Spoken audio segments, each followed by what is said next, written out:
Today we're talking about perception, and perception is very subjective.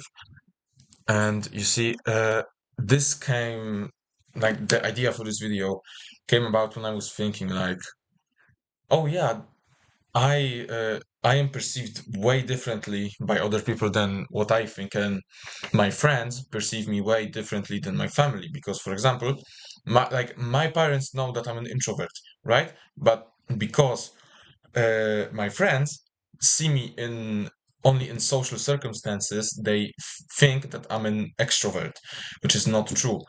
They think that I'm this social guy who wants to meet new people always. But this is only the case when I'm at school, because when I'm at school, I'm in a social scenario, so I have no fear of like approaching people. I mean, I have fear, but it's minimal. Uh, I talk to people with enthusiasm and stuff, so they think I'm an extrovert. But my family knows that personally, I don't have like loads and loads of friends. I have as many friends as I need, not more, not less.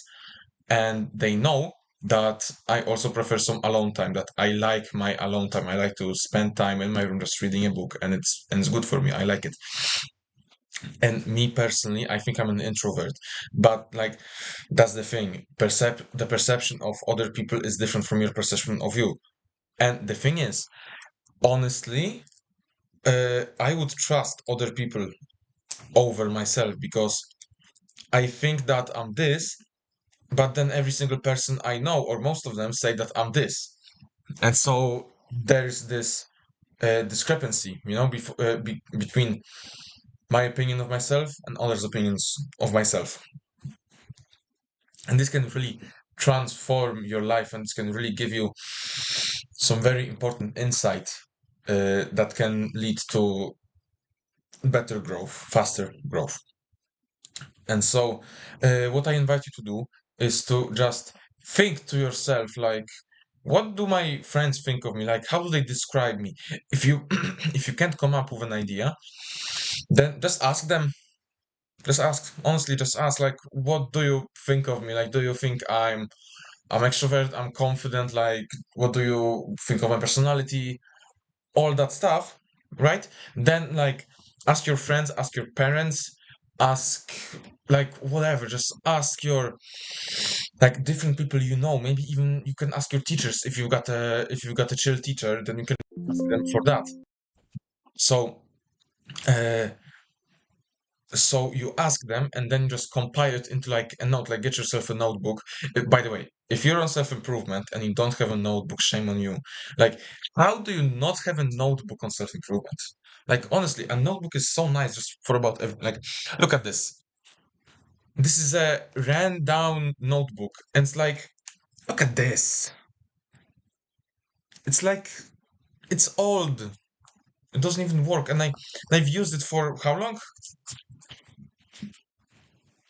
I've used it for like 2 years now, and it's serving me good. And the thing is, like, the notebook doesn't have to be big. Like, look at this.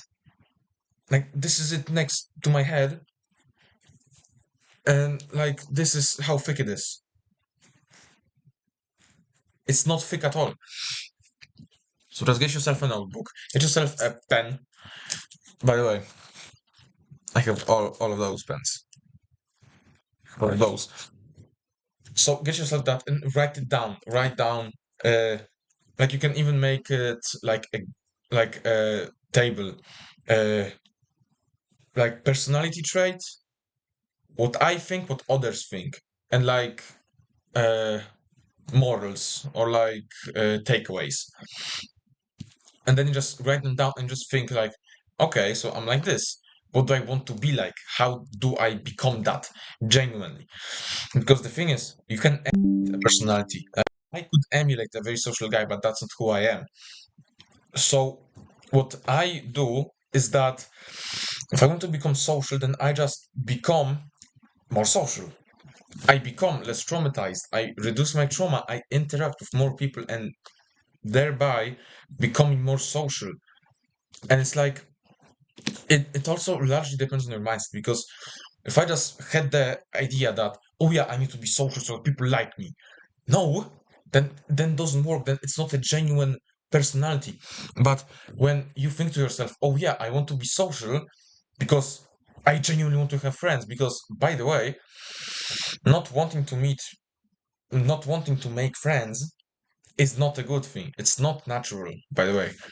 Like, we as humans should be social. That's the fact. And when somebody says that they don't like people, then like there's something wrong with them. They have a mental illness. And like, I will be offensive because it's honestly sad. And I'm not saying this to be like critical of that person. Well, I am, but like, I'm not trying to be a hater. What I'm trying to be is helpful. I just want them to acknowledge the fact that not wanting to meet new people, being afraid of people is not a good thing. It's not, and I'm being so enthusiastic about it because I've had this problem for a very long time, and I don't want this to happen to other people. So you can just become more social by just having the mindset that, yeah, it's a natural thing that I want to be more social. It's a natural thing that I want to have less anxiety. And if you like start reducing your social anxiety, if you stop eliminating it, you will realize just how social you are and how social people should be. How social people should be, not could, should.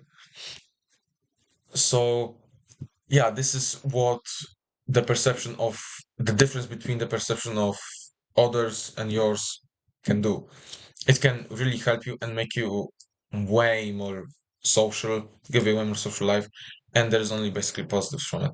Because it's like a coin, coin.